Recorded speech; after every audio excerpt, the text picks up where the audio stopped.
Hey everybody, this is going to be a video about a few things today. And there's a box in front of us here is kind of the highlight of this video. But there are also a couple other things I want to talk about today. And as per the title of the video, Bill C71. We'll talk a little bit about that because that's why I have this. Transfer process, and for those of you that don't live in Canada, you have to transfer certain firearms, and the paperwork has to go through a certain agency, and then they do checks, and then you get approved, and then the paperwork gets sent to you that shows that you have ownership of the firearm from the seller. This box here came from True North Arms. It's a gun store and accessory store. They're located in Ontario. And yeah, I'll open this box up and then talk a little bit about how to store this item, because I was curious and I didn't realize or what you needed to do. I know when you store a restricted firearm, the requirements, but this is a little different. So over the last year or so, we've been receiving a lot of rumors about our soon-to-be unelected government, hopefully, was playing with the idea of making it more difficult for, I guess, law-abiding sports enthusiasts to purchase, possess restricted firearms, and maybe just firearms in general. And that's where Bill C71 came into play. And obviously, it's just a way for the Liberals to get votes. If they really wanted to combat gun violence, there's other ways of doing it, except this is probably an easy way for them to do it. I guess it's the same thing that, at my kids' school, you can't throw snowballs anymore, or something like that. And instead of penalizing kids that are doing things that are stupid, they have to penalize everybody. And it's so easy just to say, okay, no one throws snowballs. I mean, it's really ridiculous.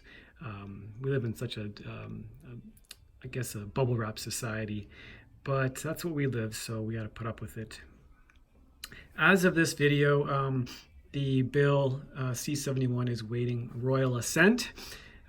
Someone in our government, I guess the Governor General or whoever this outdated position is, and which is costing taxpayers lots of money, has to wave her wand or his wand and make it legitimate. We're just waiting on that. It's June 13th today or 14th, I don't know, somewhere in June. And yeah, that's about it. So we're waiting for Bill C71 and then what's going to happen afterwards, and that's why this is on my desk here. So back in 1998, when the government altered the Firearms Act and made some guns prohibited, I was in a position to have a license, and I was also in the position to buy one of those guns. If I had purchased a now prohibited gun, I would be able to buy them now and to enjoy them. And there's a lot of cool prohibited guns out there, and they're super cheap on auction sites. It's really ridiculous. And so this time around, I didn't want to miss out and kick myself, because I've been doing that since 1998, and I've just felt bad about this whole situation. So I picked up an AR lower. It's a strip lower. I figured that hopefully what will happen if they decide to ban ARs, because that's a bad, evil gun. Everyone knows ARs will, if you have one, you'll want to shoot everyone. Hopefully what they'll do is they'll grandfather the AR platform. So if you own one, you should, hopefully, this is what I'm hoping that's going to happen, that you'll be able to hold on to it. You can buy other ones, and yeah, hopefully enjoy this type of gun for years to come. When you die, the gun will have to be destroyed. So I think that's what they're going to be doing. Instead of having like a buyback program that's going to cost millions of bucks, then what they'll do is they'll just say, okay, when you die, your gun needs to be destroyed. So that's just I guess it's it's just a way that the Canadian government likes to do things, and they did that with the prohibited weapons we have today. So in terms of the transfer process, I bought online. TNA, really good company. I really recommend them. I'll talk a little bit more about them later, but they actually transferred or started the transfer the day after. So the CFO received the notification of transfer. So they're going to transfer from TNA to me. And the process was going to be about 5 to 15 days, business days. It actually took 11 business days, which was pretty cool. I was really worried that the process would get started and the government would say, okay, everyone, stop the transfer process. ARs are now prohibited or banned or whatever they want to do. And then I would miss out. So I thought, this is great. I got an email actually from TNA on, I think it was a Monday. And it's like 7 o'clock in the morning. It says, we have 300 and something strip lowers. And so I placed an order like, I think within 10 minutes. And by about noontime, I think, or 12 or 2 or so in the afternoon, it was all sold out that day. So I'm glad I did buy it. And yeah, I just wanted to be proactive about this. And so True North Arms, I would have to say them and Tenda are one of the 2 best companies. If you're looking to buy things from either one of those companies, really great experience so far. TNA is really funny too. I mean, they try to do some interesting things. This is actually a mystery box AR. They call it mystery box. And so I have no idea.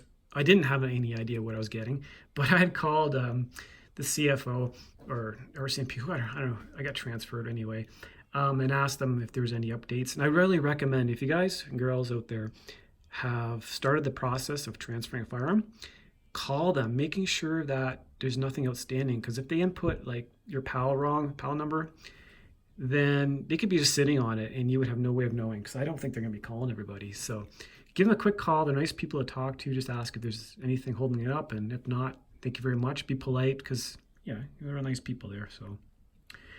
So I'm going to unbox this, I guess. And there's been a few people on some gun boards that have complained about these lowers and the quality.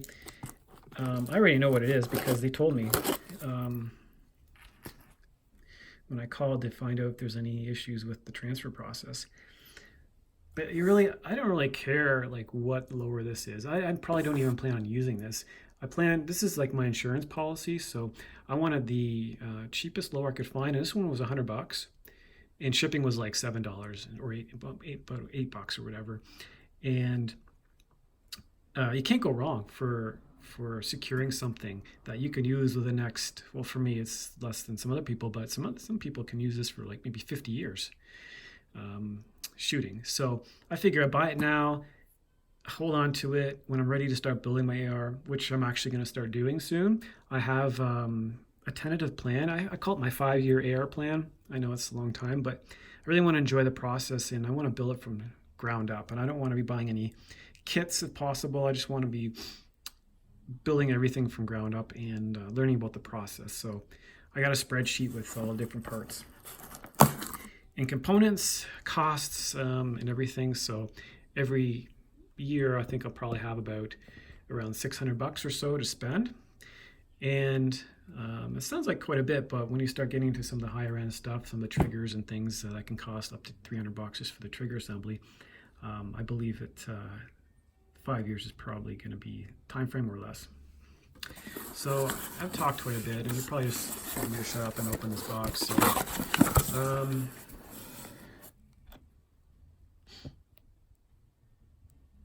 that's how it comes. I'm sorry about the camera. I have a new phone, but my stand or my tripod is pretty weak, and it's actually bent over because the phone's heavy.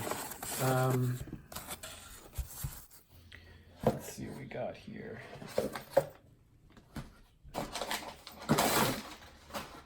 All right. So I was just laughing because there's a little note here. This is what I got, and what I'm looking at is a packing slip, and I wrote a little note. So this is a little hint for you guys. If you're going to be buying stuff online as like a spot for notes, put something funny in there, because this company really got a kick out of that's too funny. I made a comment about them, and they did something really funny, which I'm not gonna show because it's got my name on it, but that's hilarious. Um, but anyway, I'm going to show you what it looks like. So yeah, I mean, there's a little spot for notes. Put something funny there. Make it fun. I mean, I think what we're missing, you know, today's society is having fun. So, you know, just have a good time with things. I am like brand spanking new when it comes to ARs. So a lot of you guys out there will be like, I know exactly what this is, and I have an idea what this is, but I don't want to embarrass myself, so I'm going to wait. All right, so this is the lower receiver. Black Creek Labs. You know, I went to a forum the other day and people were showing some pictures. Black Creek Labs, there it is there. Some people were showing pictures of this lower, and just the quality was really poor. But again, I didn't really care about the quality. I just wanted something. But you know what? This looks pretty good. And I think what I'm going to do is, I think I'm going to use this. I'll have to check and see how the tolerances are and the threading and things. I was going to buy a tap anyway. You know, maybe they sent me one of the better ones, because I made a little joke in the comments. I was pretty, you know, happy and gracious that they got these short time frames, and the price point was decent. So I was really happy. So I kind of let them know that in my comments, and maybe some of them are pretty gnarled up, but maybe they looked at the comment and said, hey, this, you know, thanks a lot for appreciating our hard work and getting these to you guys, and here's something that is on the higher end of the spectrum. But I can't see anything wrong with this. I've looked at a lot of lowers over the course of the last few weeks, because like I said, I'm rebuilding this, and I want to get immersed into the buying process. So I've looked at hundreds and hundreds of these things, and yeah, so I don't know. What do you guys think? I'm not too concerned about weight. My perspective is I've shoot SKSs, and I have a Yugoslavian SKS, and that thing's really heavy, and I prefer a heavy gun myself. So I am not concerned with weight, and as you can see, there's quite a bit of meat here compared to other ones, but I don't really care. You know, more weight gives I think it feels more stable for me, and less recoil. So for the most part, with my other guns I have. So a little bit of flaring here. I mean, it's not actually, I don't know if you would call that flaring, but again, I'm not going to be doing any competition shooting with this, so it's just going to be lazy shooting at the range. I already have some trigger options picked out, and we spent a whole bunch of money on, and some other things. So what I'll do is I'll conclude the video, and I'm going to start the 5-year AR build plan, and I'm going to go through every single component, and maybe you guys have some suggestions out there, because I'm sure I'm not the only one who's built one of these. Anything that I need to know about would be great. And otherwise, just wanted to share this with you. And if you have any comments, which hopefully you do, because you know, people who like guns like to talk about them. So please leave some comments below, and let's have a discussion. Okay. Anyway, thanks a lot for watching, and have a great day.